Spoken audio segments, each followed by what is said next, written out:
না হানিফ ভাই শোনো, এই যে মিষ্টি আফাই আইসা আমাকে কেরানীগঞ্জে, তুমি মিষ্টি আফার একটা সুন্দর দেখে একটা রক্ষাও, যেটা সবচেয়ে ভালো হইব স্পেশাল দেখা। পার্সেল দাও, পার্সেল। হ্যাঁ পার্সেল, পার্সেল দিয়ে দাও।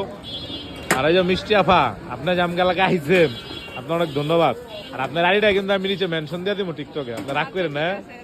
এই যে মিষ্টি আফার আপনারা দেখেন আমার টিকটক আইডির নিচে আফার এটা মেনশন দিয়ে দিবেন। দাও দাও, উড়াও উড়াও উড়াও। হানিফ ভাই হইছে এই এলাকার শ্রেষ্ঠ ব্যবসায়ী ভাই, ডাকাতি করো না, দূরের থেকে লোক আইছে। হাই হাই রে, দেখছো? উড়াও। কাস্টমার দেখা জিনিস খাওয়া ভাই, এরকম জিনিস তো আমরা জীবনে খাইতে পারলাম না। আসলে এটা কিন্তু সুন্দর হয়েছে ম্যাডাম। আপনি ম্যাডাম এটা খাইয়া দোয়া করবেন। না না না, এটা অনেক বড় হয়েছে, এরই বড়, এরই তো আমার দেয় না, আমার দেয় আরো ছোট। 2 নাম্বার হানিফ ভাই। মিষ্টি আফা কিন্তু আমাদের কেরানীগঞ্জে, বুঝছেন, যে কলাতি এলাকায় থাকে। আফার টিকটক আইডি আছে, আপনি যাই তো দেখেন। কারা কারা কোন ভাইরা।